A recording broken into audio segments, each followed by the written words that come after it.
Buenas tardes a todos. Entonces, bienvenidos nuevamente, como siempre, a nuestro estudio de Torah. Estamos en el mes de Shemot, el día 17. De hecho, ustedes se dan cuenta por la luna. Estamos en luna llena, estamos pasando la mitad del mes. Y también hoy es 31 de enero del 2021 para nuestro calendario gregoriano. En el calendario hebreo es el año 5781. Como siempre, nosotros, y lo decimos al comienzo, estudiamos la Torá en un año, ese es el objetivo, poniéndonos en el contexto histórico, trayendo lo más importante para nuestras vidas, cuáles son los mandamientos, pero lo más importante es que vimos allí, que el mismo Yeshua lo dijo a sus discípulos: si ustedes leyeran a Moisés, me creerían porque Moisés habló de mí. Así que la Torá nos habla acerca del Mesías, eso lo hemos visto a lo largo de todo el estudio. Y lo otro que también hemos encontrado es que, así como dice Eclesiastés, que lo que fue será, también vemos que lo que fue en la Torá y las historias que hemos visto se ha cumplido o se volverá a cumplir. De allí la importancia. También, por otro lado, nosotros practicamos el judaísmo de Yeshua del primer siglo. Yeshua fue un estudioso de la Torá, además la practicó, y nosotros en esa misma visión de discipulado, así como el discípulo quería incluso caminar como caminaba su maestro, respirar, hablar como hablaba su maestro, queremos también hacer lo mismo que hacía Yeshua. Este es nuestro objetivo aquí en la tierra. Vamos a orar y comenzamos el estudio esta tarde. Le damos gracias, nuestro Dios Todopoderoso. Baruch atah Adonai, Eloheinu melech haolam. Bendito eres, Dios nuestro, Rey del universo, que nos has entregado tu Torah, una Torah de verdad. Pedimos, Señor, que nos aferremos a ella como el árbol de vida. Que sus palabras, Señor, traigan entendimiento, podamos vernos como en un espejo claramente, ver quiénes somos y poder recibir a través de tu espíritu la transformación. Que a través de tus palabras, Señor, podamos tener también vida y vida en abundancia. Y también, Señor, por Yeshua, que es la palabra viva, es el pan que descendió del cielo, es la Torah viviente. Gracias, Señor. Pedimos, como siempre lo hacemos, que nuestros descendientes, nuestros hijos, también sean estudiosos y se aferren a la Torah, sabiendo que hay promesas maravillosas, que no se desvíen ni a izquierda ni a derecha, sabiendo que hay un galardón esperado para todos los que con amor obedecemos. Bendice, Señor, a cada una de las personas aquí conectadas, a nuestros amigos, bendice a sus familias, las necesidades que hay, nuestras congregaciones también. Y también, Señor, nuestro diario vivir, nuestros trabajos. Líbranos, Señor, de enfermedad, líbranos del coronavirus. Atiende, Señor, las peticiones de nuestro corazón. Te lo pedimos en el nombre de tu Hijo Yeshua. Amén. Amén. Bienvenido, Enriquito, que ya se pudo conectar.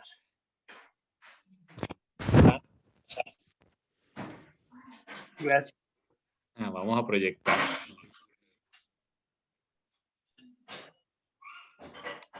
Bueno, entonces hoy tenemos un tema impresionante que nos trae esta porción que lleva por título Bechalá. Arranca en el capítulo 13 de Éxodo a partir del versículo 17 y vamos a ir hasta el capítulo 17. En cada una de estas lecciones o estas historias que aparecen aquí impresionantes, hay patrones, como lo vamos a ver allí, donde el pueblo, ante cada situación, ante cada problema que se enfrentaba, su actitud se parece mucho a nosotros. Se quejaban. Y yo me veo también, conociendo mi corazón, me veo reflejado en la actitud del pueblo. Un pueblo que, como nosotros, muy humano, se olvidaba de quién iba delante de él. Y en cada situación se quejó, pero aún así el Señor mostró su poder para poder atender sus necesidades. Entonces nos ubicamos en Éxodo capítulo 13, en el versículo 17. Allí encontramos que Faraón, después de esos 10 golpes que vimos allí 2 clases atrás y también la clase anterior, finalmente deja ir al pueblo. El faraón deja ir al pueblo. Fíjense que el Señor, a pesar de que Él es el dueño del universo, Él no interfiere en las decisiones, ¿no? Hay libre albedrío. Lo que hizo fue mostrar su poder, ¿cierto? A través de cada una de estas 10 señales y maravillas para que finalmente Faraón decidiera dejar ir a su pueblo. Así que nos encontramos un pueblo que sale la noche del Pesa, la noche del 14, ya era 15, porque ya había arrancado el siguiente día, la noche del 15 del Pesa, donde arrancan con todo lo que tienen después de, imagínate, 400 años de estar en Egipto, de esos un poco más de 200 años siendo esclavos y salir por primera vez. Fíjense que fue una experiencia totalmente dramática, inolvidable en sus vidas, arrancar con lo que tenían, además con sus niños, sus animales, y como lo vimos la vez pasada, con la masa, con la matzá o el pan o la masa sin levadura al hombro, y arrancar ese viaje con fe, porque eso fue lo que hicieron, con fe avanzar. Y nos dice el versículo 22 que nunca, me gusta mucho ese pasaje, qué precioso, ¿no? Subráyelo allí. Nunca se apartó delante del pueblo la columna de nube de día. Allí la vemos en la imagen a la izquierda superior, una columna de nube que los guiaba, que iba adelante, simbolizando muchas cosas, ¿no? Que el Señor iba adelante, y además que proporcionaba sombra al pueblo. Este territorio tiene varios desiertos que el pueblo de Israel iba a atravesar, así que una columna de nube era el mejor microclima que podía ofrecer el Señor para su pueblo. El Señor iba guiando y vemos que quería lo mejor para su pueblo. Lo vemos en cada episodio de esta porción, es maravillosa todo lo que aprendemos del poder de nuestro Dios. Y también dice el versículo 22 que de noche era una columna de fuego. Sabemos que en este tipo de climas desérticos, pues la temperatura baja dramáticamente en las noches, así que les servía de abrigo, porque recuerden que ellos salieron, ellos no iban con el camping, como a veces uno sale a, a campamentos, sino con lo que traían y con lo que llevaban, hicieron sus cabañas, sus carpas. Así que una nube era la mejor protección de noche, ese fuego que los podía abrigar y además el fuego ahuyentaba a los animales salvajes. Así que el Señor proveía toda la necesidad y es lo que vamos a ver a través de esta porción. El Señor está diciendo a su pueblo, yo soy tu protector, yo soy tu salvador, yo soy tu proveedor, yo soy tu sanador. Vemos esas frases preciosas aquí a través de toda porción. Es un mensaje, es el mensaje que queremos. Eh, eh, que el Señor hable a nuestro corazón. Lo que el Señor quiere hoy decirnos a cada uno de nosotros, enfrentamos cada una de las necesidades. Así que vemos aquí, inicialmente, en esta columna de fuego, algo que aprendimos en la Parashá Shemot, cuando hablábamos de la zarza ardiente, y es que esa flama de fuego en el hebreo es Belabat Esh. Belabat, en el hebreo, si sumamos las letras en el hebreo, hacemos la aclaración nuevamente, las letras en el hebreo, así como las letras romanas, tienen, eh, tienen también un significado numérico, así como tenemos los números romanos, también las letras hebreas tienen una numeración. Si sumamos la palabra Belabat, es la misma gematría o gematría de la palabra puerta. Así que el Señor, al mostrarse siempre una columna de fuego, como en la zarza ardiente y aquí en la columna de fuego que protegía en la noche, le está diciendo, yo soy la puerta. Y vemos un mensaje preciosísimo aplicado, como siempre lo hacemos en este estudio, en la Brit Hadashah o el Nuevo Testamento, en Juan 10, donde el Mesías, que es el cumplimiento de cada uno de estas profecías, en Juan 10, el versículo 9 dice, yo soy la puerta, yo soy ese velabat, yo soy esa columna de fuego, yo soy el fuego que abriga, yo soy el que guía y el que protejo. Yo soy la puerta, dice el versículo 9 del capítulo 10 de Juan. El que por mí entra será salvo y entrará y saldrá y hallará pastos. Qué precioso, ¿cierto? Y también si nos vamos a segunda de Tesalonicenses, también el rabino Shaul o el apóstol Pablo, como lo conocemos, escribe bastante basado en la Torá. Segunda de Tesalonicenses, capítulo 1, versículo 7 y 8, versículo que también leímos en esa porción, dice, y a vosotros que sois atribulados, daros reposo con nosotros cuando se manifieste el Señor Yeshua desde el cielo con los ángeles de su poder. Dice allí, en llama de fuego. Así vendrá Yeshua, en llama de fuego, para dar retribución a los que no conocieron a Dios ni obedecen el evangelio de nuestro Señor Yeshua Hamashiach. Así que vemos que precisamente esa llama de fuego, ese Belabat, es precisamente el Mesías, la imagen visible de Adonai, el que estaba allí presente con su pueblo también. Hay un versículo precioso que está allí en la porción. Un segundo, organizamos aquí los elementos. Allí en Éxodo, en el capítulo 14, dice la escritura que el Señor no los llevó por el camino fácil.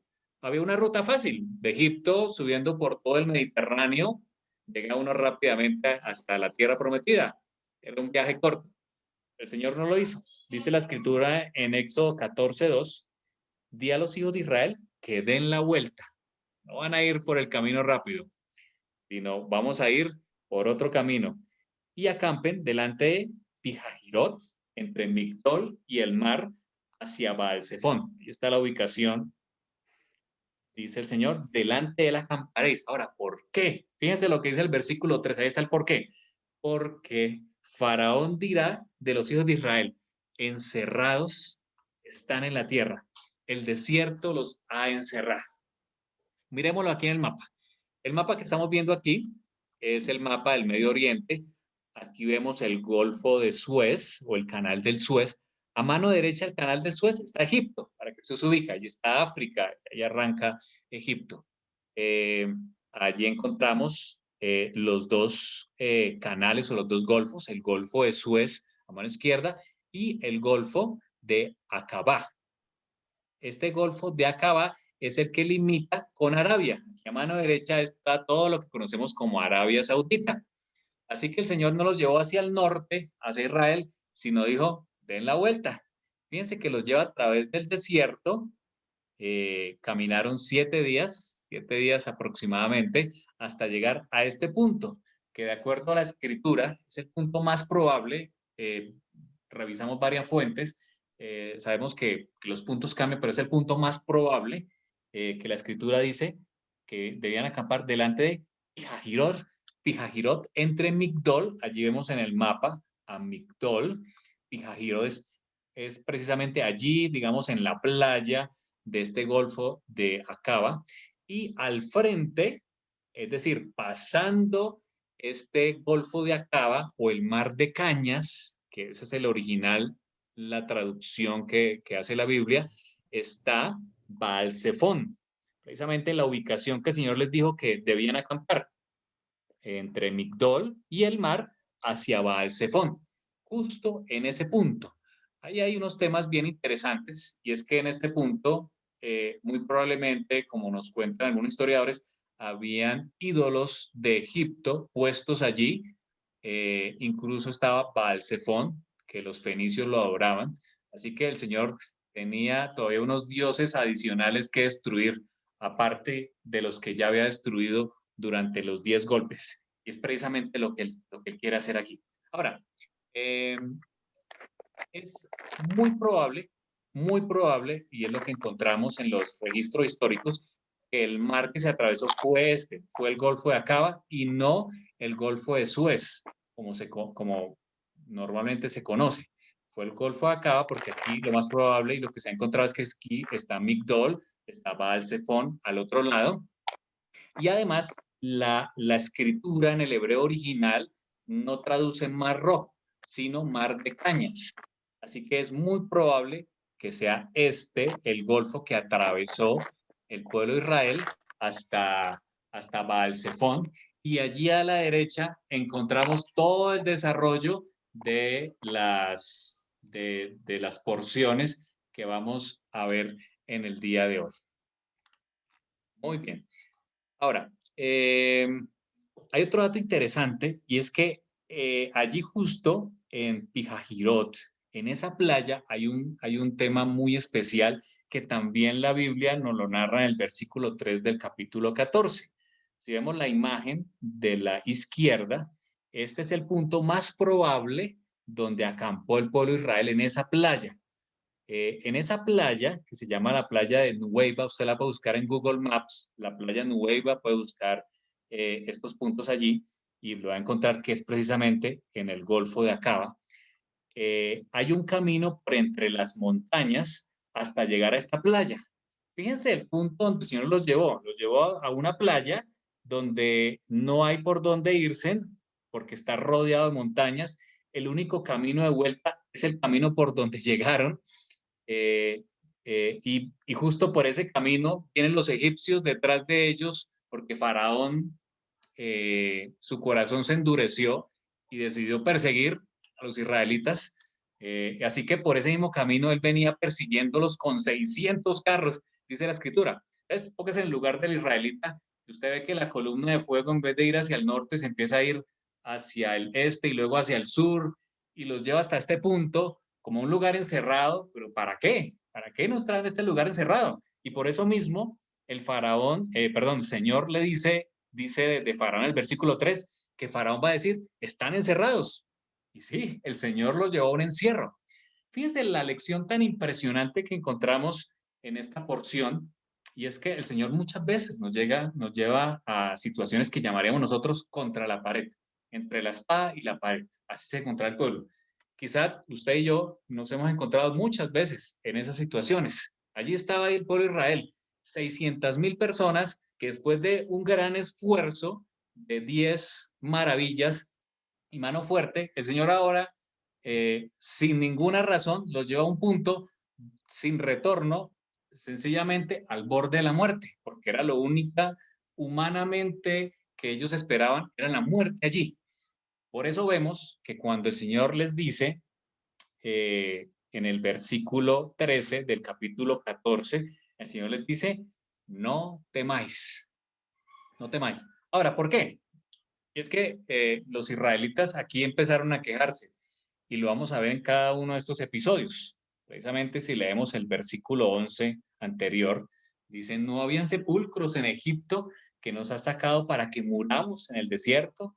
¿Por qué has hecho así con nosotros, que nos has sacado de Egipto? ¿No es esto lo que te hablábamos en Egipto diciendo, déjanos servir a los egipcios, porque mejor nos fuera servir a los egipcios que morir nosotros en el desierto? Eh, por supuesto, uno diría humanamente, pues bueno, tienen toda la razón para quejarse, ¿cierto? Y viendo aquí la situación en la cual se encontraban, que el único futuro que veían eran las espadas de los egipcios acercándose. O el mar, sí, o ahogarse en el mar. Quizás algunos lo pensaron así también, ¿no? Tirémonos al mar. Eh, Fíjense que el Señor responde de una manera maravillosa. Y vamos a leer del versículo 13 al 15, que hay una lección tremenda allí. Y Moshe dijo al pueblo, no temáis, estad firmes, y ved la salvación que Adonai hará hoy con vosotros, porque los egipcios que hoy habéis visto, nunca más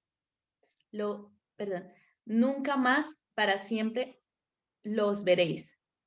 Adonai peleará por vosotros y vosotros estaréis tranquilos. Entonces Adonai dijo a Moshe, ¿por qué clamas a mí? Di a los hijos de Israel que marchen. Muy bien, muchas gracias. Aquí hay unas palabras tremendas, ¿no?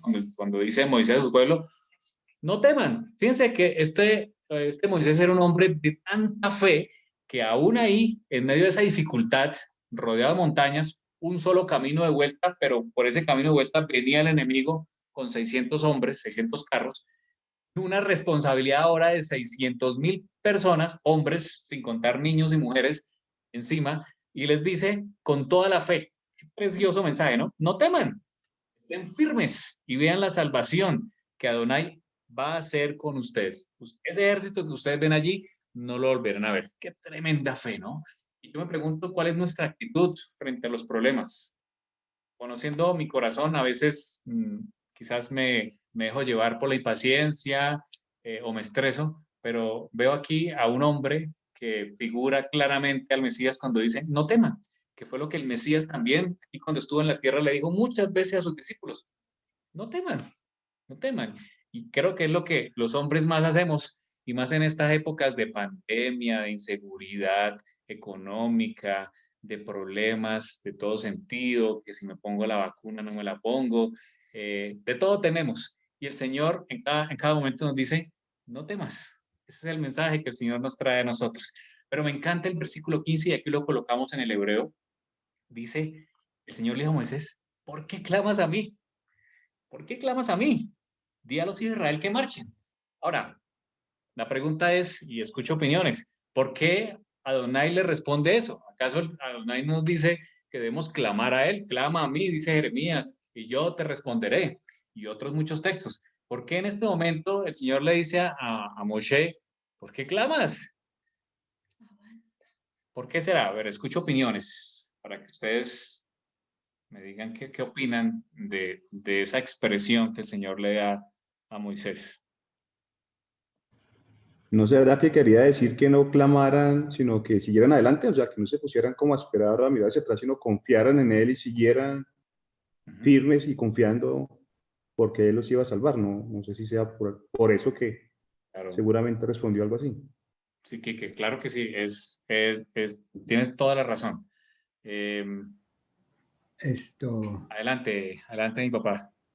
Sí, Moisés en ese momento era un hombre que estaba en el nombre de Dios, ahí en ese momento, dirigiendo. Él tenía en su mano la vara que significaba soberanía, la soberanía de Dios. Sí. Y Moisés en el versículo 13 ya le había dicho al pueblo, no temas y está firmes. Él tenía una orden de Dios ya hecha a él. Ya Moisés le había dicho al pueblo, no temáis, está firme y ve la salvación que Jehová os dará hoy, porque los egipcios que hoy habéis visto no los volverás a ver jamás. Y eso el mismo faraón se lo había dicho a Moisés allá, que no lo volverá a ver más. Dijo, sí, Moisés no lo volverá a ver más. Era porque ya tenía una orden de parte de Dios de hacer eso. Entonces ya esa orden ya la tenía Moisés, esa una orden que ya tenía que llevar Moisés a cabo, que iba dirigiendo, representando a Dios ante el pueblo. Gracias. Adelante, mi esposa.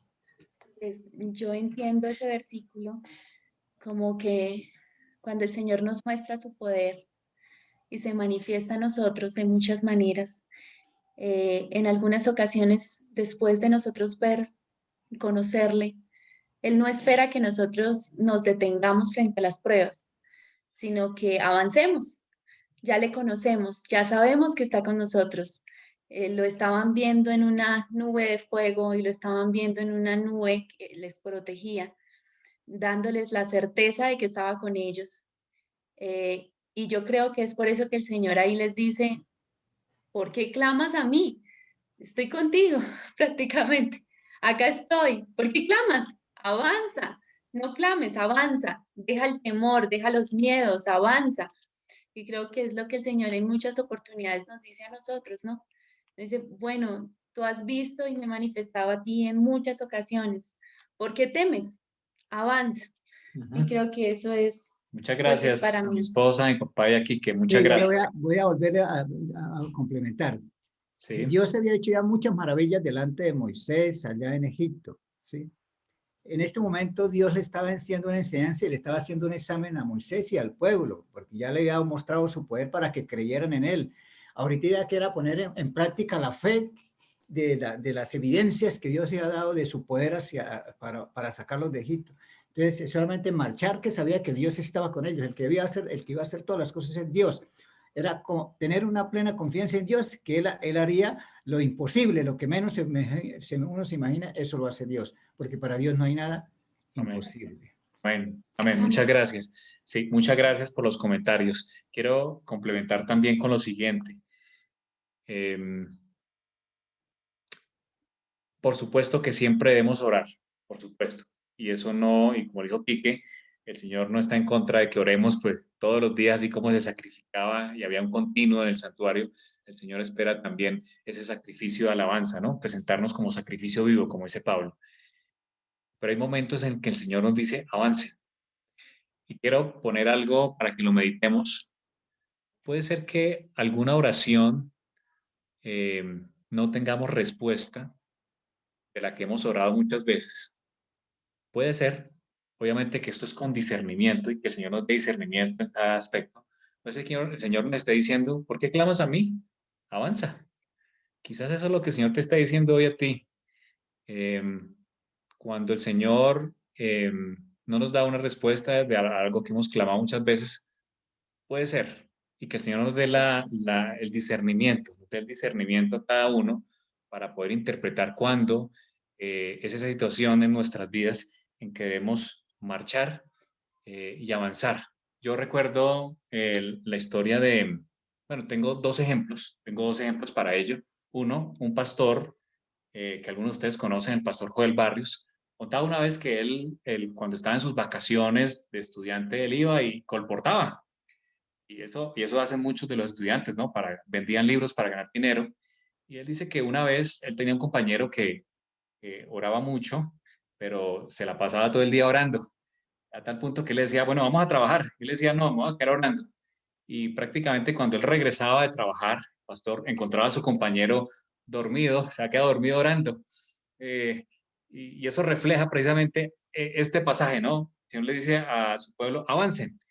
Y tengo otro ejemplo muy vivido que los papás lo hemos vivido cuando estamos en el trabajo de parto. Sabemos que en el trabajo de parto es un momento sumamente importante, ¿cierto? Las contracciones van aumentando cada vez más, ¿cierto? Hasta que llega el momento. ¿Se imaginan ustedes que justo en el momento cuando el doctor dice, ya está ahí, ya van a hacer, tengo la cabecita del bebé allí, que yo hubiera dicho, esperen, hagamos aquí una ronda de oración, vamos todos a orar, nos cogemos de las manos? ¿Qué hubiera hecho mi esposa? Avancen. Avancen, por favor, avancen. Ese es el momento, ¿cierto? Hay momentos en que hay que avanzar, ¿cierto? Ya hemos orado, hay que avanzar.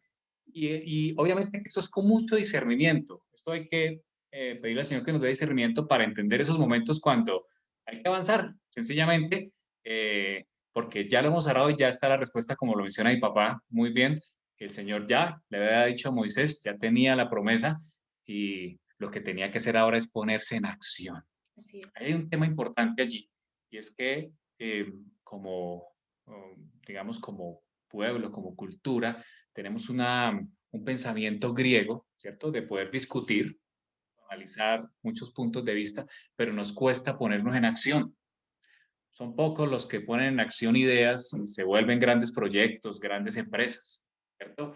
Por supuesto que todo nace de una idea, pero los pocos que se ponen en acción son los que consiguen el éxito y creo que todos los que trabajamos o los empresarios aquí lo conocen de una manera más especial. De la misma manera, ese es el pensamiento hebreo. El pensamiento hebreo es un pensamiento de acción. El hebreo tiene que participar, comer el pan. Tenía que incluso, y como lo vemos en la porción, mojarse los pies, dice la tradición oral, que inclusive los primeros les llegó el agua hasta el cuello y decían, ¿qué va a pasar, Moisés? ¿Avanzamos o no avanzamos? Ese es el pensamiento que el Señor quiere llevarnos, a avanzar, a poner en acción todo esto que hemos conocido. Y quizás es lo que el Señor también quería mostrarle allí a su pueblo. Avancen, es momento de avanzar. Qué preciosa lección encontramos allí de este cruce del Mar Rojo. En el capítulo 15 encontramos uno de los capítulos preciosos, uno de los temas que más me apasiona y que nos apasionan como familia, y es que después de que pasa el pueblo de Israel, cantaron. Dice la escritura que fue el cántico de Moisés y de María, o de Moshe y Miriam. Hay unos aspectos interesantes en este canto, vamos a resaltar solo algunos por el tiempo. En el versículo 1 del versículo 15 vamos a leer el capítulo 15, versículos 1 y 2. Entonces cantó Moshe y los hijos de Israel este cántico a Adonai y dijeron, cantaré yo a Adonai porque se ha magnificado grandemente. Ha echado en el mar al caballo y al jinete. Adonai es mi fortaleza y mi cántico. Y ha sido mi salvación. Este es mi Dios y lo alabaré. Dios de mi Padre y lo enalteceré. Precioso. Y todo el canto, si usted lo lee, tómese el tiempo. Es un canto precioso. Además de que, como lo vamos a ver, en el fin del tiempo, ese pueblo final, ese pueblo de Israel que guarda la Torá y tiene el testimonio de Yeshua, también entonará un cántico que se llama el cántico de Moisés y el Cordero. Así que es bueno leer este cántico, porque puede ser que sea muy similar. Dice la escritura en el versículo 1, la parte B, el capítulo 15, fíjense que está en futuro. Cantaré yo a Adonai. Los eruditos hacen mucho énfasis en ese verbo, cantaré, porque está indicando que no era solo, o sea, en esa forma en que se escribe ese verbo, no aplica solamente para ese momento. Hay algo futuro allí que quien escribió está diciendo, no solamente lo voy a cantar en este momento, sino que lo cantaré más adelante. Es precisamente, y en lo que estamos hablando de Apocalipsis capítulo 15, Apocalipsis capítulo 15, versículo 3. Allí, justo antes de que en Apocalipsis se narren de esas 7 plagas postreras, dice el versículo 3 de Apocalipsis 15, y cantan. ¿Quiénes son los que cantan? Su pueblo, ¿cierto? Los sellados. De hecho, los describe en el versículo 2, ¿no? Vi también como un mar de vidrio mezclado con fuego, y a los que habían alcanzado la victoria sobre la bestia y su imagen y su marca y el número de su nombre, en pie sobre el mar de vidrio con las arpas de Dios, tenían instrumentos, y cantaban. Aquí está el cumplimiento de Éxodo 15:1, de ese verbo cantaré. Cantan el cántico. Este verbo de Apocalipsis 15:3 es en presente. El de Éxodo 15:1 es en futuro. Cantan el cántico de Moisés, siervo de Dios, y el cántico del Cordero, diciendo, grandes y maravillosas son tus obras, Señor Shaddai, Dios Todopoderoso. Justos y verdaderos son tus caminos, Melech, Rey de los santos. Qué precioso, ¿no? Este versículo 1, cuando Moisés escribe el cántico, está hablando precisamente de esta profecía de Apocalipsis capítulo 15. Fíjense en el verbo del versículo 2. Adonai es mi fortaleza y mi cántico, y él será. En el hebreo original, el verbo es futuro. Él será mi salvación. Aquí hay una profecía tremenda que aplica no solamente al Mesías, ¿cierto? Que sería y que es nuestra salvación a través de un sacrificio, sino que también con mano fuerte vendrá a esta tierra a rescatarnos y a darnos esa salvación. Qué precioso, ¿no? Tenemos también este salmo, el Salmo 150, nos habla también acerca de la alabanza. Salmo 150, precioso salmo, nos invita a alabar. Si alguno lo tiene, algún voluntario que tenga el Salmo 50, adelante.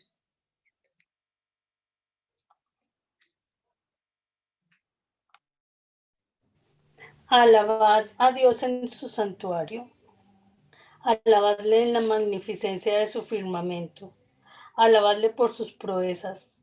Alabadle conforme a la muchedumbre de su grandeza. Alabadle a son de bocinas.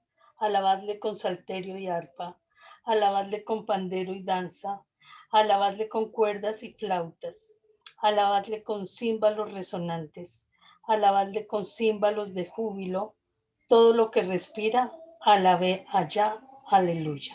Muchas gracias, Janetcita. Aquí en este salmo vemos que es un verbo imperativo. El Señor invita a su pueblo a alabar. Y este es uno de los temas importantes que como pueblo debemos hacer. El Señor nos invita a alabar. Hay otro salmo precioso que dice que el Señor habita entre las alabanzas de su pueblo. Cuando nosotros alabamos al Señor, Él habita entre nosotros.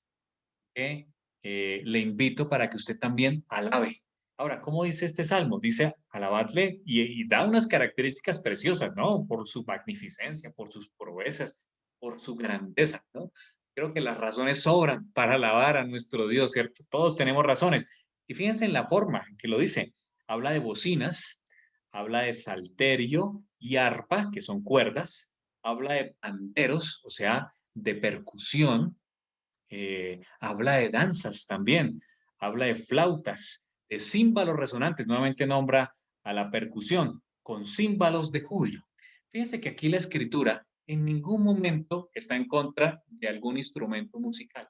Todos los instrumentos musicales, los vientos, las cuerdas, la percusión, con todo podemos alabar al Señor, incluso con la danza. El Señor nos invita también, la alabamos al Señor con la danza. Qué precioso es cuando aquí arrancamos Shabbat y permitimos que nuestros hijos alaben al Señor y dancen, ¿cierto? Así como lo hizo este pueblo. Y quizás, como este es el cántico de Moisés, y leímos en Apocalipsis 15, el cántico de Moisés el Cordero, quizás en ese cántico también estaremos allí danzando delante del Cordero. Así que la danza y los instrumentos son bíblicos y el Señor nos invita a alabarlo de esa manera. Ahora, hay algo precioso en este cántico de Moisés y del Cordero, el cántico de Moisés y María, allá en Éxodo 15:20, dice que María, la profetisa, hermana de Aarón, tomó un pandero en su mano, así como lo vemos aquí en la imagen. Tomó un pandero, quizás los usaban allá en Egipto, y por supuesto los sacaron de allá. Eh, Dice, y todas las mujeres salieron en pos de ella con panderos y danzas. Era un momento de regocijo, ¿cierto? ¿Qué más, cierto? Si a veces aplaudimos o en un auditorio por cualquier, sí, una buena obra o una clase o una presentación, ¿cuánto más no aplaudir, saltar, danzar, cantar y poner todos los instrumentos para el que todo lo merece, que es nuestro Dios? No olvide eso. Ahora, aquí a mano derecha pusimos una imagen del cántico de Moisés y María como está en el original hebreo. Fíjense cómo está escrito. Fíjense cómo está escrito, la forma como está escrito. ¿Qué figura ven allí? ¿Por qué se escribe así como por pedazos, como que no es uniforme, como ustedes ven en los renglones de arriba, sino que allí como que intencionalmente hay unas pausas, ¿cierto? Y hay una organización intercalada, ¿cierto? Si alguno ha trabajado en construcción, sabe cómo se ponen ladrillos, ¿cierto? Y los ladrillos hay que colocarlos de una manera específica. El pueblo de Israel había estado cautivo durante muchos años y quizás esto es lo que más hacían, lo que más hicieron, expertos en hacer ladrillos en Egipto y con todas las cargas que les pusieron. Y, y quizás Moisés, al colocarlo de esta manera, quería también recordar esos ladrillos que había sido su esclavitud. Pero en este momento, estos ladrillos eran un muro de alabanza. A través de la alabanza se construyen muros, se construyen fortalezas. Y es quizás el mensaje que quiere decirnos allí la escritura a través del Eterno y la forma en que fue escrita. Y es que el Eterno construyó un muro a través de su poder. Y eso se ha reflejado en esa alabanza. Qué precioso, ¿no? Podemos quedarnos aquí hablando muchísimo de lo que es alabar a nuestro Dios. Le invito a que usted en su casa, en su familia, ya que estamos ahora cada uno en nuestras casas, aproveche cuando usted esté haciendo su culto o en su Shabbat, alabe al Señor, dance, dance y regocíjese. Hay muchas razones para hacerlo. El Señor es grande, es y será, como lo muestra la Escritura. Vamos adelante.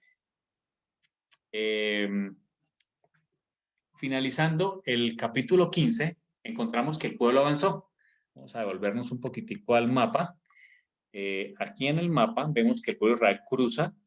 Por supuesto, aquí celebran, ¿cierto? Aquí ya en Arabia. Y el Señor los lleva a través del desierto de Sur o el desierto de Shur hacia un punto que se llama Mara.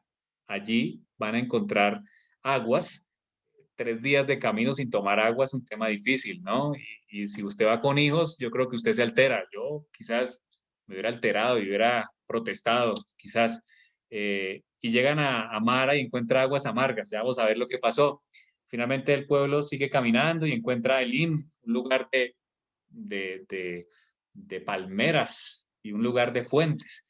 Pero el Señor vuelve a llevarlos hacia el sur por el desierto de Sin. En el desierto de Sin, aquí les va a entregar el maná, ya lo vamos a ver, después de también de protestar y de murmurar, y llegan finalmente a Refidim, donde tampoco hay agua y hay un milagro precioso a través de la roca de Oreb, es precisamente el mismo nombre del monte Sinaí, donde ya estaremos hablando la próxima semana. Así que el pueblo empieza a avanzar, pero parece que no avanza. El Señor quiere mostrar, tiene un propósito con el pueblo antes de llevarlo a la tierra prometida. Así que están allí, precisamente, empiezan a avanzar allí en Arabia, y dice que anduvieron por el desierto de Shur, de acuerdo al versículo 22 del capítulo 15, y encontraron unas aguas. ¿Pero qué pasó? Dice la escritura, eran amargas, no las podían tomar. Y ahí en quiso el pueblo, murmuró. Parece mucho a nosotros, somos muy parecidos, ¿cierto? Y empezaron a decir, ¿qué hemos de beber? Y si usted hubiera estado en esa situación, usted hubiera dicho, apoyamos la protesta. Como ahora hablamos de protestas por todo aquí en nuestros países y alrededor del mundo, y por todo protestamos. Bueno, aquí el pueblo también protestaba por todo. Por supuesto que a nada le gustaba al Señor, porque todas sus murmuraciones eran contra Adonai. Dice la escritura que el Señor le dijo algo interesante a Moisés. Moisés, coge un árbol, versículo 25, y échalo en las aguas. Un árbol. Parece algo increíble, ¿cierto? Aquí pusimos esa palabra hebrea en el Strong, es el 6086, es etz, árbol, pero también puede significar madera, arboleda, asta, cabo, carpintero, enmaderado, higuera, horca, ídolo, leña, leñador, leño, madera o madero. Hay algo interesante allí, manojo, árbol o palo. Conocemos en la escritura que el Mesías muere en un árbol o en un madero. Y el Señor aquí le está diciendo a su pueblo, aquí mi esposa me está haciendo caer en cuenta que también es asta. Como Moisés levantó en un asta a la serpiente, veremos más adelante esa historia, el Señor Yeshua también fue levantado en un madero o en un árbol, fue clavado. Precisamente ese madero, a través del madero fue que endulzó las aguas o los problemas que hay en nuestra vida.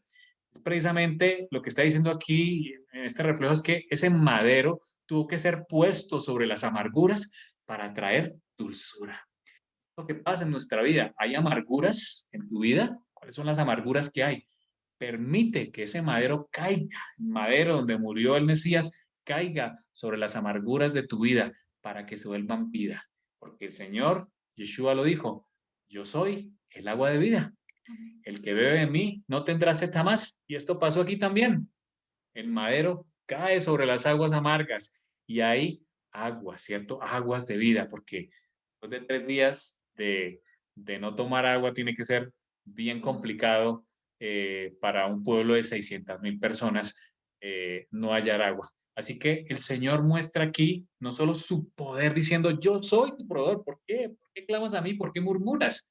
Y a veces nos pasa a nosotros, ¿cierto? Como seres humanos, como Yeshua lo dice en Mateo 6, ya lo vamos a leer, ¿cómo voy a pagar el arriendo? ¿Cómo voy a pagar, qué sé yo, el colegio de los niños? Eso a veces nos pasa, los padres, ¿cierto? El Señor les dice, yo soy tu proveedor, pero más que eso hay un mensaje más profundo, y es que el Mesías está diciendo, yo suplo, yo convierto las aguas amargas en dulzura. Adelante, amor. Y a mí esta parte de la historia me parece fascinante y hermosa por una razón, porque no fue un elemento cualquiera el cual estaba amargo. Estamos hablando del agua. Prácticamente nuestro cuerpo está constituido por agua y sin agua no podemos vivir. Y justamente cuando Yeshua viene, él dice, yo soy el agua de vida. Y a veces no es fácil para nosotros permitir que el Señor endulce nuestra vida, ¿cierto? Porque seguimos cargando nuestras cargas y es como si siguiéramos tomando esa agua llena de amargura, pero el Señor quiere convertirse en esa agua de vida para nosotros, eso que nos sacia.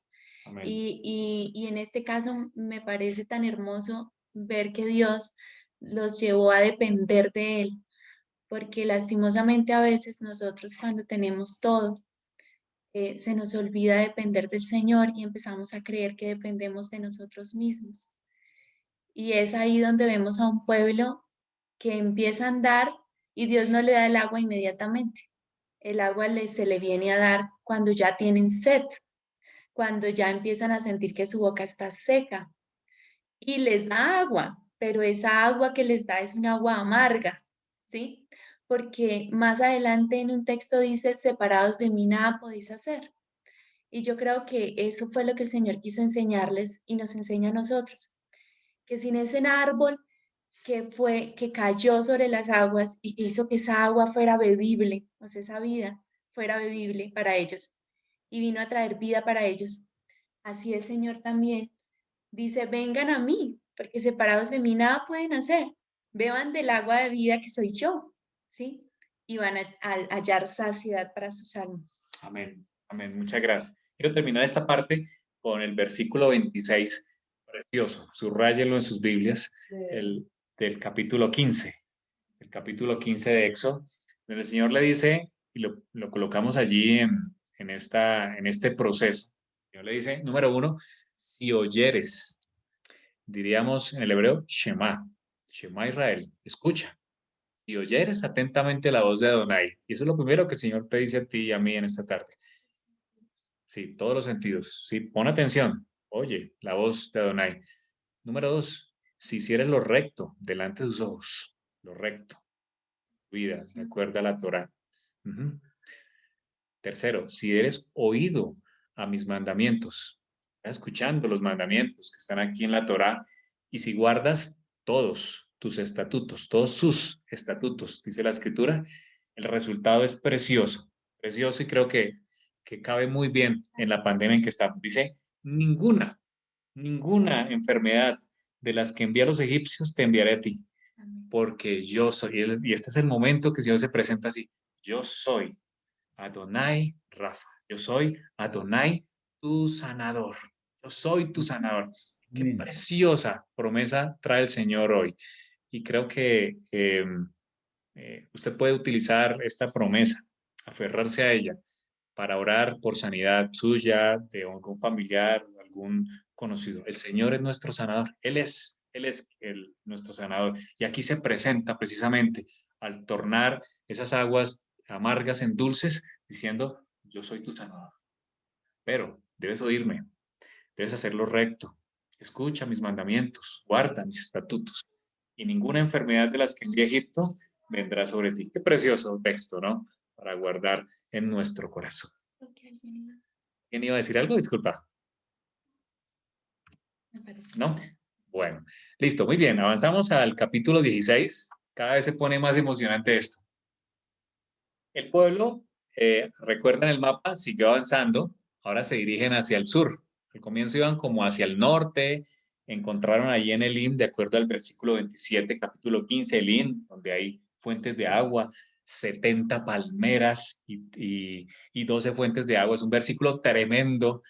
No vamos a detenernos hoy, pero 70 palmeras habla de las 70 naciones que hay a nivel mundial, y las 12 palmeras, pues es un símbolo de su pueblo. Es un texto impresionante. No vamos a detenernos allí. El pueblo empieza a ver que la nube empieza a ir otra vez hacia el sur, otra vez a dar vueltas. Justamente la nube tiene un propósito, se dirige hacia el monte Sinai. El Señor quiere casarse con su novia, quiere entregarle la escritura, entregarle la carta de compromiso para entrar en pacto con su pueblo. Y en ese camino se les acaba la comida, llevaban alimento, recuerden que los de ellos salieron con masa, ¿no? Pero se les acabó el alimento. Y así que adivinen qué hizo la congregación. Murmuró. Nuevamente, dice la escritura, y lo vemos en los primeros versículos del capítulo 3, ojalá hubiéramos muerto.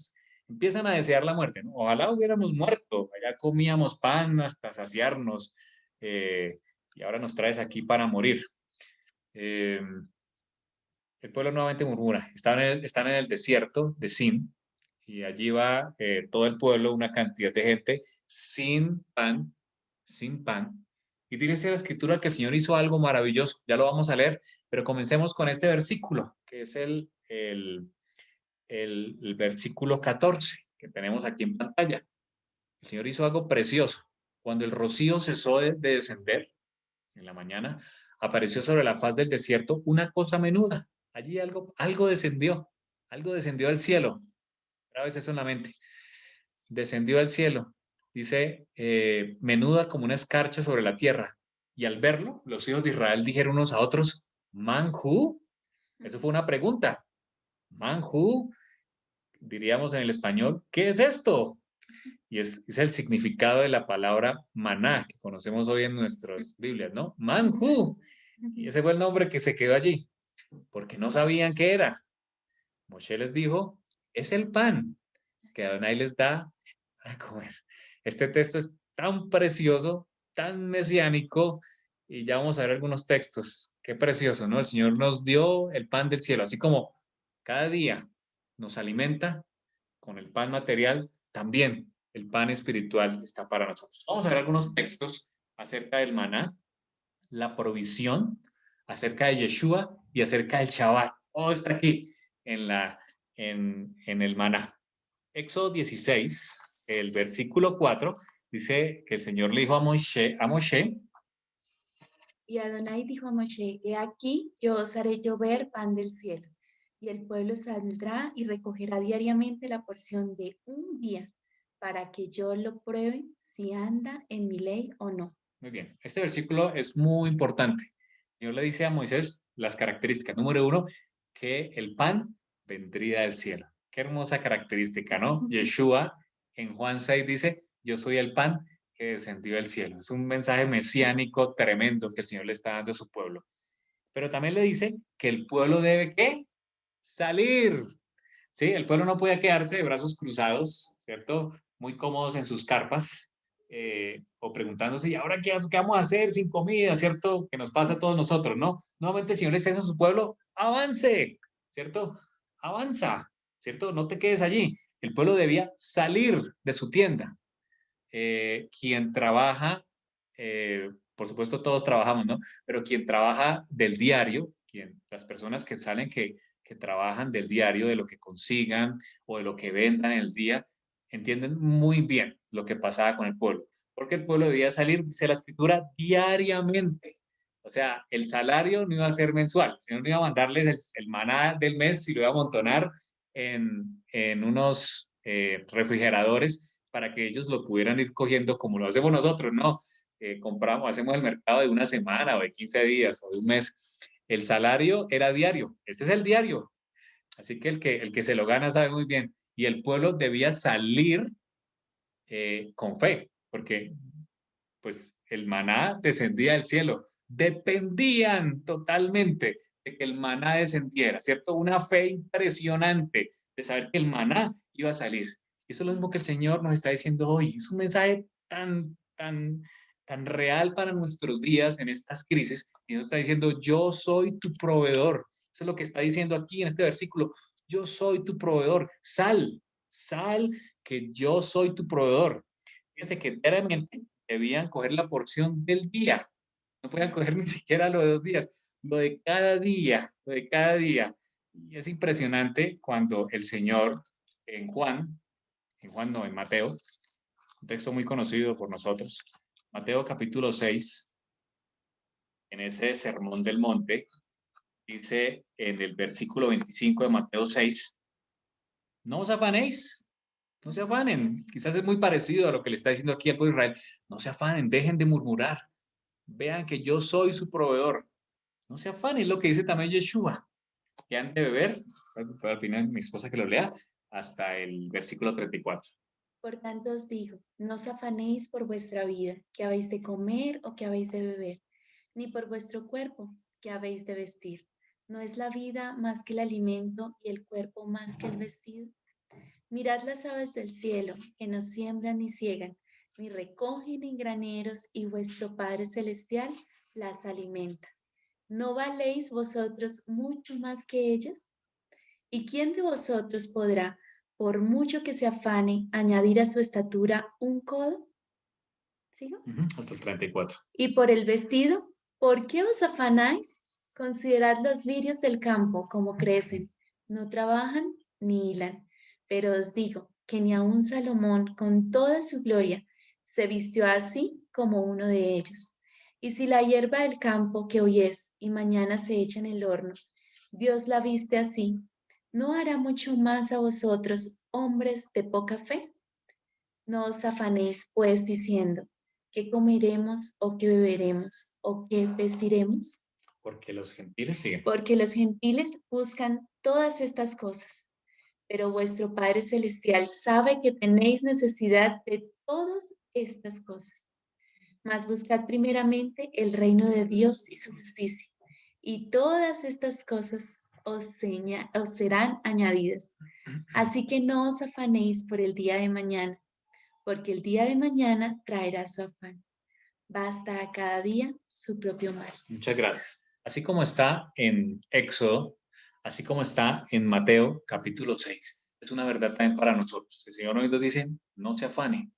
Y creo que quienes vivimos a veces en tantos afanes, yo me incluyo allí, es una clara respuesta que el Señor nos da hoy. No se afane, no se afane.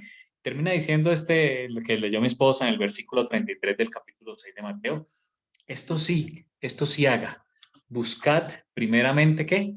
Buscad primeramente el reino de Dios y entonces todo será añadido, todo será añadido. Y es lo mismo que el Señor acaba de decirle a su pueblo allá en las aguas de Mara. Si usted me busca, si usted escucha la voz de Adonai, si trata de guardar mis preceptos, ninguna enfermedad le va a venir. Aquí también el Señor nos está diciendo, Yeshua está diciendo, busquen, lo más importante. Y creo que es una de las lecciones más grandes que como hijos hemos recibido de nuestro papá, que está aquí presente. Buscad primeramente el reino de Dios y su justicia, y entonces todo lo demás, ¿cierto? Todas las otras preocupaciones os serán añadidas. Y termina diciendo algo que es lo mismo que habla Éxodo 16:4 que acabamos de leer. No os afanéis por el día de mañana. Lo mismo que le está diciendo el Señor a los israelitas aquí en el contexto de Éxodo 16. Solo recojan lo de cada día. De hecho, algunos recogían más, ¿cierto?, de la porción y se les dañaba, porque el Señor estaba diciendo, no se afanen por el día de mañana, que el día de mañana traerá su propio afán. Ojo, esto no implica que no debemos ser personas que tengamos planeación. La Biblia habla que debemos ser planeadores, que si usted va a construir una torre, debe calcular sus gastos, pero lo que está diciendo es del afán. No se afane, cada día tiene su propio afán. Entonces aquí también el Señor les está diciendo lo mismo en el capítulo 4. Vamos a ver algunas características del maná y ya entramos en algunas aplicaciones. Leamos el versículo 31 del capítulo 16 de Éxodo. Y la casa de Israel lo llamó maná, y era como semilla de culantro blanco y su sabor como de hojuelas con miel. Así que aquí vemos algunas de las características. Era como hojuelas con miel, se parecía a una semilla de culantro y era blanco.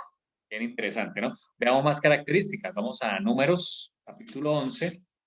No pierdan Éxodo, póngale ahí la señal. Números 11, versículos 7 y 8. Ahí hay otras características también del maná. ¿Algún voluntario? Números 11, 7 y 8. Y alguien va buscando el Salmo 78, 24 y 25, que hay otras características de este manjú.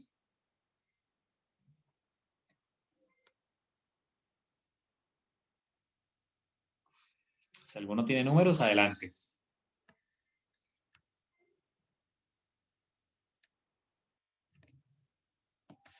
¿Lo leemos acá? Leámoslo acá. Números 11, 7 y 8. Ya alguien lo tiene. Adelante. Adelante. El maná era parecido a pequeñas semillas de cilantro y era de un color amarillo claro como goma de resina. La gente salía a recogerlo del suelo. Con el maná se hacía harina en los molinos de mano o se machacaba en un mortero. Luego servía en una olla para hacer panes planos que sabían a pastelitos horneados con aceite de oliva. Durante la noche el maná caía sobre el campamento juntamente con el rocío. ¿Hasta dónde? Muchas gracias. Muchas gracias. Vemos allí otras características, que lo que hacían era, lo molían, lo volvían una masa y se podía hacer de diferentes formas, ¿no? Se podía cocer o se hacían tortas y su sabor era como aceite nuevo. Así que era un sabor bastante especial. Veamos otras características. Si alguno ya tiene el Salmo 78. E hizo llover sobre ellos maná para que comiesen, y les dio trigo de los cielos. Pan de los fuertes comió el hombre. Les envió comida hasta saciarles. Gracias. Qué precioso, ¿no? Les hizo llover maná, que es el trigo de los cielos. El trigo de los cielos, qué precioso, ¿no? Ese alimento, ¿no? Y es muy mesiánico ese versículo que acabo de leer, Quique. Así como el pan sin levadura se debía hacer del trigo, debía molerse, así como el cuerpo del Mesías fue molido, de acuerdo a Isaías 53, y debía hacerse, ¿cierto? Así también el pan que descendió, o el maná que descendió para los israelitas, aquí lo comparan como el trigo de los cielos. Y precisamente Yeshua, quien es el significado de este pan, él también descendió del cielo. Qué precioso significado encontramos allí. Vamos a ver algunas características especiales. Vamos a leer Éxodo, ahí en el capítulo 16, alguien que lea desde el versículo 16 hasta el 26. Ahí encontramos varias características y varios mandatos alrededor del manjú. Éxodo 16, del 16 al 26. Esto es lo que Jehová ha mandado. Recoger de él cada uno según lo que pueda comer. Un comer por cabeza, conforme al número de personas en su familia. Tomaréis cada uno para los que están en su tienda. Los hijos de Israel lo hicieron así, y recogieron unos más y otros menos. Lo medían por comer, y no sobró al que había recogido mucho, ni faltó al que había recogido poco. Cada uno recogió conforme a lo que había de comer. Luego les dijo Moisés: ninguno deje nada de ello para mañana. Pero ellos no obedecieron a Moisés, sino que algunos dejaron algo para el otro día, pero crió gusanos y apestaba, y se enojó con ellos Moisés. Lo recogían cada mañana, cada uno según lo que había de comer, y luego que el sol calentaba, se derretía. En el sexto día recogieron doble porción de comida de 2 comeres para cada uno. Todos los príncipes de la congregación fueron y se lo hicieron saber a Moisés, y él les dijo: esto es lo que ha dicho Jehová. Mañana es sábado, el día de reposo consagrado a Jehová. Lo que tengáis que cocer, cocedlo hoy, y lo que tengáis que cocinar, cocinarlo hoy, y todo lo que os sobre, guardarlo para mañana. Ellos lo guardaron hasta el día siguiente, según lo que Moisés había mandado, y no se agusanó, ni apestó. Entonces dijo Moisés: comedlo hoy, porque hoy es sábado, dedicado a Jehová. Hoy no hallaréis nada en el campo. 6 días lo recogeréis, pero el séptimo día que es sábado, nada se hallará. Muchas gracias, mi papá. Aquí tenemos varias lecciones, varios mandamientos. Lo primero concierne hacia la provisión, la parnasá, que llamamos en el hebreo la provisión. Número 1, el Señor está diciendo, ya lo vimos: yo soy tu proveedor. No te afanes por el día de mañana. Cada día sal a recoger lo de la provisión. Y debían recoger por cabeza una medida, que es el gomer, de acuerdo al español, o el omer, que es la palabra hebrea. Aquí en la figura de la derecha estamos colocando el omer, aproximadamente son 2.2 litros. Algunas fuentes indican que era un poco más, que eran 3.7. Bueno, ahí puedo oscilar. El hecho es que era el 10% de una efa. La efa oscila entre 22 a 37 litros, de acuerdo a las fuentes que hemos visto, y el omer era precisamente 2.2 litros, y eso era lo que se recogía por persona. Así que ahí vemos la cantidad de lo que recogía. Por supuesto, unos recogían más que otros porque eran familias más grandes. Hay un mensaje aquí precioso, ¿cierto? Y es que el Señor provee para todos, para todos. El Señor provee para toda nuestra familia. O sea, no se le escapa nada al Señor. Nuestros cabellos, dice la Escritura, están todos contados. Y Él conoce nuestra necesidad, ¿cierto? Él sabe de qué tenemos necesidad, lo dice la Escritura. Así que a nadie le faltaba. A nadie le faltaba el pan. Qué precioso mensaje, tanto en la provisión como también en el significado mesiánico, ¿cierto? Yeshua es suficiente. Qué palabra tan bonita, ¿no? Yeshua es suficiente para todos, suficiente para abarcar todas nuestras necesidades, problemas y nuestro corazón. Como el maná era suficiente para todos, también Yeshua es suficiente para cada uno de nosotros. Allí vemos en lo que leímos que algunos salieron al día siguiente, guardaban para el día siguiente y se agusanó. Pero un día en que sí debían guardar doble porción, y aquí encontramos un mandamiento importante, que el día viernes o el día sexto iba a caer doble porción. El Señor iba a dar doble porción. Por eso en la cena del Shabbat colocamos 2 panes, ¿cierto? Que significa que en la provisión que el Señor nos da el día sexto es doble porción para el viernes y para el Shabbat. Nos da doble porción. ¿Por qué? Porque era en vano salir en el Shabbat a recoger. Hay una lección bastante importante allí. El Señor nos invita a que en el Shabbat descansemos. Ese es su mandamiento, que reposemos de las labores que hacemos usualmente. Es más, de acuerdo a este mandato, está diciendo, es en vano. No salga a trabajar, es en vano, es en balde, ¿sí? Es en saco roto. Así que mejor aproveche el día para reposar y para recibir las bendiciones de la palabra, del estar con su familia, de alabar, bueno, y otras muchas cosas cuando ya no haya pandemia, de poder congregarnos, visitar enfermos, ayudar, etcétera. Así que el sábado el Señor lo apartó para descansar. Y aquí el mandamiento era que el pueblo debe recoger doble porción. Eso quiere decir que el Señor el día viernes nos provee doble porción, que esa es una promesa. El Señor nos provee el doble, porque Él provee incluso para que podamos descansar en el Shabbat. O sea, Él nos ayuda a que podamos descansar en el Shabbat. Y lo vemos allí, ¿no? Las personas guardaron la doble porción y en el Shabbat no se agusanó el Shabbat, sino que pudieron comer de él. También encontramos que hubo personas que salieron a recoger en Shabbat. ¿Y qué pasó? No encontraron nada. Fue en balde haber salido. Así que encontramos estas lecciones bien importantes.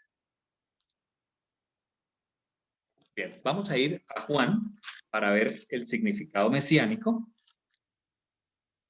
Juan capítulo 6, versículos 30 a 35 y un voluntario.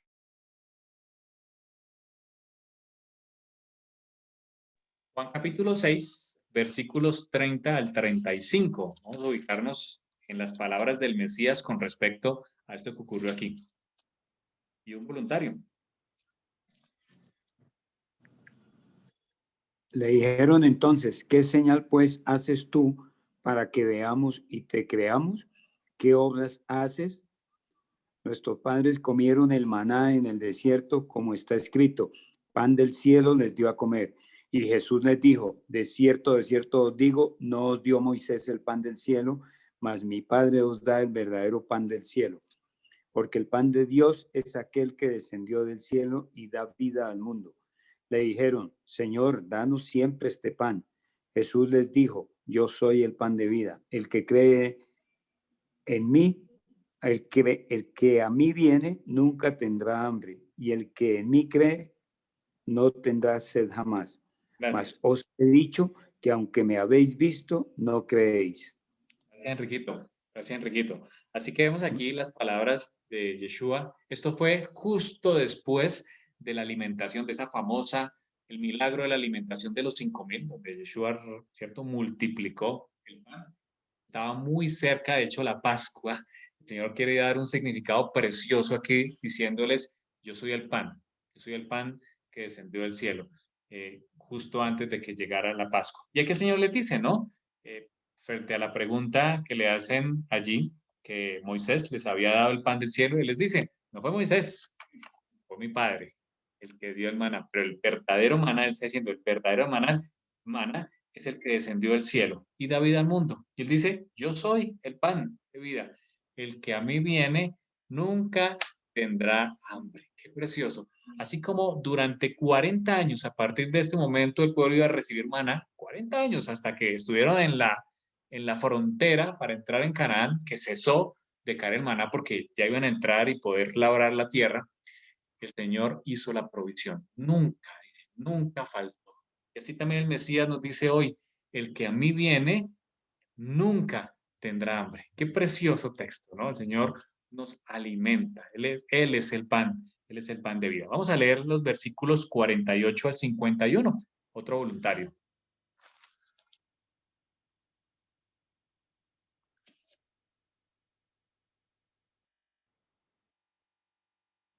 Dice así, yo soy el pan de vida. Vuestros padres comieron el maná en el desierto y aún así murieron.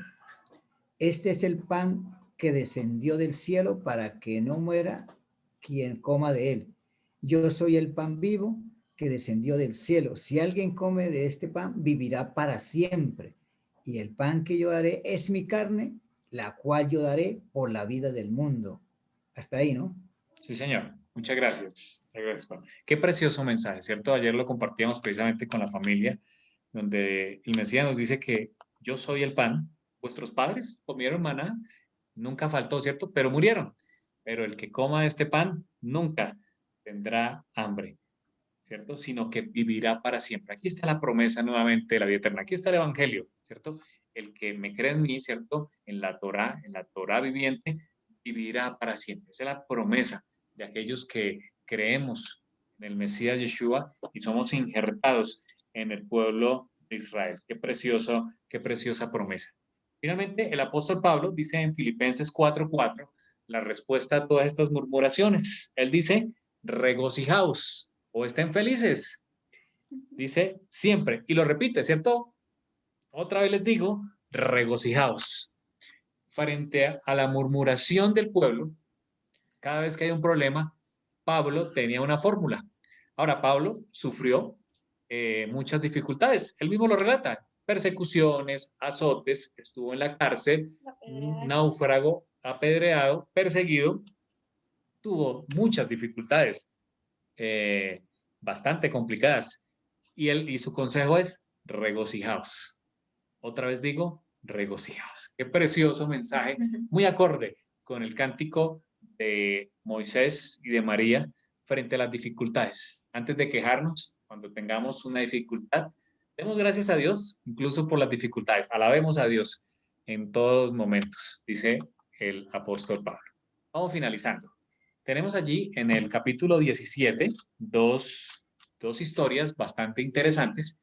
Encontramos en la primera que el pueblo precisamente siguió descendiendo hacia el sur de Arabia, ya prácticamente allí en el Sinaí, y llegaron a este lugar que se llama Refidim, y había un problema allí, no había agua para que el pueblo bebiese. Se acabó el agua, no hay agua. Fíjense que el Señor suple todo, ¿no? Y creo que ya lo había mostrado bastantes veces, pero como nosotros nos pasa, el Señor nos da en abundancia, le alabamos, ¿cierto? Y después se nos olvida y llega alguna dificultad y nos quejamos. Y aquí vemos también nuevamente al pueblo altercando, discutiendo, murmurando contra el Señor. No era contra Moisés, era contra el Señor. A tal punto que en el versículo 7 del capítulo 17, a ese lugar se le llamó Masá y Meribá, así se le llama y así se encuentra en los mapas. ¿Por qué? Por la rencilla de los hijos de Israel, porque tentaron al Señor diciendo, ¿está pues Adonai entre nosotros o no? Y quizá usted en algún momento, y a mí me ha pasado, que nos hemos preguntado, ¿será que el Señor sí está conmigo? Y eso disgustó mucho al Eterno. Él le había demostrado de muchas maneras, de muchas formas, con mano fuerte, con milagros extraordinarios, que Él estaba allí. Y por eso, por dudar del Eterno, el Señor le llamó a aquel lugar Masá y Meribá, ¿cierto? Porque el pueblo lo tentó, dudando de que Él estaba con él. No dudemos. El Señor nos invita a través de esta porción a no dudar. El Señor está con nosotros. Hay dificultades. Podemos estar en un encierro, como sin agua, o como estaba el pueblo de Israel, frente al mar y con el enemigo al otro lado. Podemos estar allí, o con aguas amargas, o podemos estar sin agua o sin pan. Pero el Señor dice, no temas, yo soy tu proveedor, yo soy tu sanador, yo soy tu sustentador. Y es lo que quiere decirnos a través de toda esta porción. Así que aquí, en Refidim, el Señor le dice que Él se iba a poner delante de la peña en Horeb. Y Moisés debía golpear la peña y saldrían de ella aguas y bebería el pueblo. ¿Y qué hizo Moisés? Obedeció, siempre con fe, ¿cierto? Había que dar un paso. Siempre el Señor nos pide dar un paso y lo hemos visto a través de estas lecciones. Hay que avanzar. Moisés lo hizo, tomó su vara con la misma que había golpeado las aguas y golpeó la roca. ¿Y qué pasó allí? La roca dice que se partió en dos y fluyeron aguas abundantes, aguas de vida. En un desierto el agua es muy preciada y se imaginarán lo delicioso que fue salir estas aguas. Shaul, el rabino Shaul, o el apóstol Pablo, habla acerca de ellos, ya vamos acabando. En 1 Corintios, capítulo 10,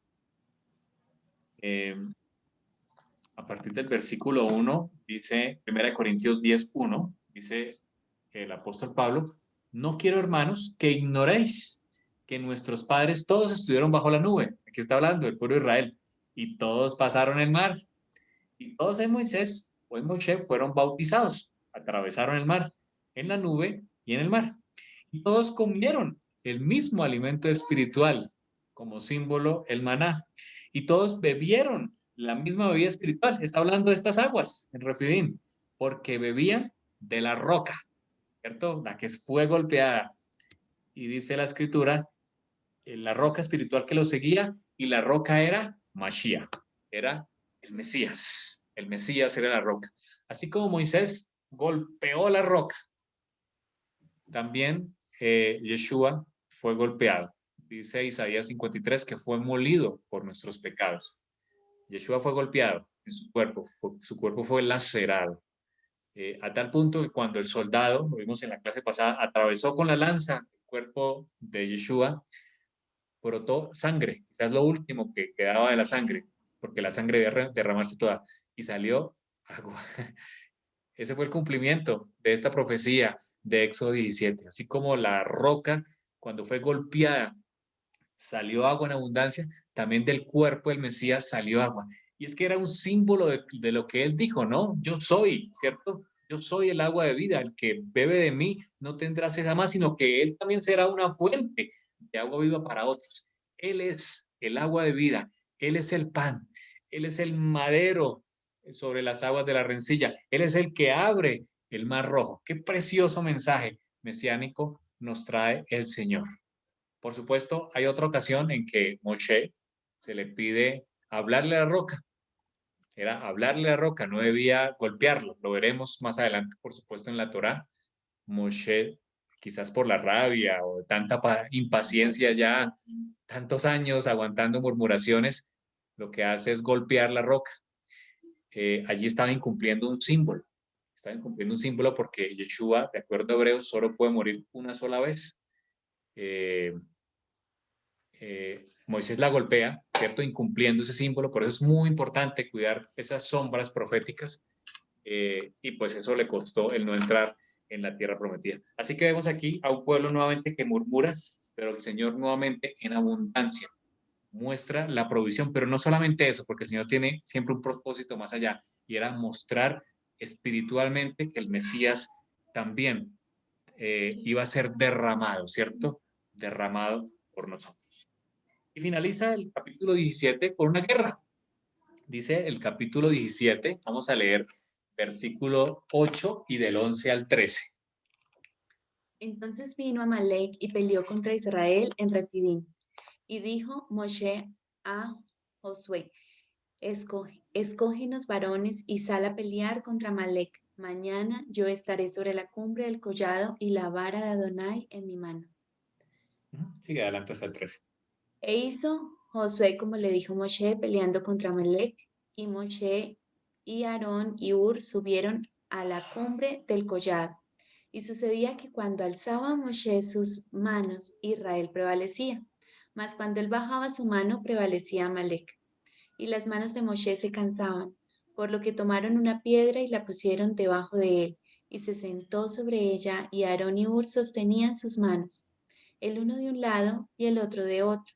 Así hubo en sus manos firmeza hasta que se puso el sol. Y Josué deshizo a Amalec y a su pueblo a filo de espada. Muchas gracias, amor. Entonces vemos aquí otro problema. Apenas estaba arrancando el desierto y ya había una gran cantidad de problemas, ¿cierto? Que Moshe tenía que enfrentarse como líder. Y vemos aquí que aparece la primera batalla. Habían salido con mano fuerte en libertad, ¿cierto? Dice la escritura que salieron como escuadrones. Pero ahora se encontraron con un enemigo, que ya no era el hambre ni era la sed, sino era la muerte, ¿cierto? Era un enemigo que, de acuerdo a como vemos en Deuteronomio capítulo 25, versículo 17, ahí lo puse en la presentación, versículo 18 del capítulo 25, que Amalek les salió al encuentro en el camino y le desbarató la retaguardia, o sea, atacó por detrás. Es un mensaje muy profundo allí. En un pueblo que avanza en una misma dirección, ¿quiénes son los que se quedan hacia atrás? ¿Quiénes son los que van de final? Los más débiles, así es, puede ser los más débiles, los que van rezagados, quizá los que se les dificultaba mantener el ritmo, ¿cierto? O que tenían alguna enfermedad, o quizá eran los más débiles, quizá eran los más ancianos, pudo ser. Y Amalek atacó por la retaguardia, ¿cierto? Fíjense que el enemigo también nos ataca por la retaguardia, en nuestros puntos más débiles. Cada uno de nosotros tenemos unos puntos débiles de nuestro carácter. Y es allí donde el enemigo ataca, ¿cierto? Pone la punzada, ¿cierto? O muerde como la serpiente al caballo. Se describe también en la escritura, por detrás. Amalek desbarató la retaguardia, dice, de todos los débiles que iban detrás de ti cuando estabas cansado y trabajado. Y no tuvo ningún temor de Dios. Así que allí se encontraba el pueblo. En ese momento, Amalek llegó y los atacó por detrás. Así que vemos que Moshe, nuevamente con ese espíritu de liderazgo, toma a Yehoshua, que es la forma más larga de Yeshua, y le dice, adelante con la guerra, escoge varones. Y Moshe hace algo muy particular. Se va a la cumbre de la montaña. Dice él, iba a estar en la cumbre. ¿A qué iba a hacer a la cumbre? ¿Qué iba a hacer? ¿Cuál era la labor de Moshe? Orar. Él iba a interceder. Fíjense allí el mismo símbolo del Mesías, después de que muere y asciende al cielo, es lo que está haciendo. De acuerdo a Hebreos, Él intercede por nosotros. Él intercede. Él mantiene sus manos en alto, intercediendo por su pueblo, para que nuestro carácter en la lucha interna que hay entre el bien y el mal en nuestras vidas pueda prevalecer. Podamos con firmeza ganar las batallas que tenemos que ganar cada día en nuestras vidas. Así que Moshe fue a la cumbre, simbolizando ese Mesías que está intercediendo por nosotros, pero también simboliza a los líderes. El líder, usted como padre de familia o como cabeza de hogar, usted es el líder. Usted es el que tiene que subirse a la montaña en los momentos de dificultad y en las guerras. Usted es el que tiene que mantener las manos en alto cuando hay dificultades, cuando hay guerra en su congregación, en su empresa, en su familia. Usted como líder es el que tiene que estar en la montaña. Ahora, hay un mensaje precioso y es que Moisés, como un hombre de 80 años, se cansó. Yo quizás me hubiera cansado a los 10 minutos de sostener mis manos arriba, creo que antes. Y Moisés se cansó, obviamente era un humano, y dice la escritura que cuando sus manos descendían, ¿qué ocurría en la batalla? Pues prevalecía el enemigo, era el enemigo el que prevalecía allí. Y cuando Moisés las volvía a levantar, pues era el pueblo, dirigidos por Yehoshua, ¿cierto? Por un símbolo de Yeshua, quien ganaba la batalla. Aquí hay un símbolo precioso, ¿cierto? Has bajado los brazos, estás cansado y vas a decir, no, yo no intercedo más, no voy a orar más. El Señor le dice aquí a los líderes, mantengan los brazos en altos, porque lo que es el líder es su pueblo. Usted como cabeza de familia, de su empresa, de su equipo de trabajo, de su familia, que es lo más importante. hay que mantener las manos arriba, pero no estaba solo, tenía ayudantes. Y dice la escritura que 2 personajes de la tribu de Leví también, uno era su hermano, Aarón, y el otro era Hur, se hicieron, ¿cierto? Lo sentaron sobre una piedra y sostuvieron sus manos, le ayudaron. Qué precioso es cuando nosotros también apoyamos al líder, cuando nosotros tenemos un líder en nuestra congregación, en nuestra empresa, en nuestra familia, somos los que estamos allí como Moisés y Aarón, como Moisés y Hur, sosteniendo las manos del líder, porque las manos del líder se cansan. Eso es lo que el Señor quiere de una congregación. Eso es una keilat. Una keilat es una congregación. Que haya un líder que mantenga sus manos en alto, pero que hayan también personas que estén sosteniendo sus brazos mientras la batalla. Cuando eso pasa, cuando hay un líder que mantiene sus brazos en alto, cuando existe un equipo que sostiene los brazos del líder, ocurre lo que pasó en el versículo 13, que dice la escritura que Josué deshizo. En otras versiones dice aplastó a Amalek a filo de espada. Y esa es la manera en que se ganan las batallas al interior de los hogares, en nuestras congregaciones, en nuestras familias, en las empresas. Sostenga sus manos en alto, apoya al líder y pelee la batalla que el Señor le ha puesto. Vamos a terminar dando gracias a nuestro Dios, que Él es nuestro proveedor. Lo vimos a través de esta porción. Él es el que suple todas las necesidades abundantemente, el agua, el pan.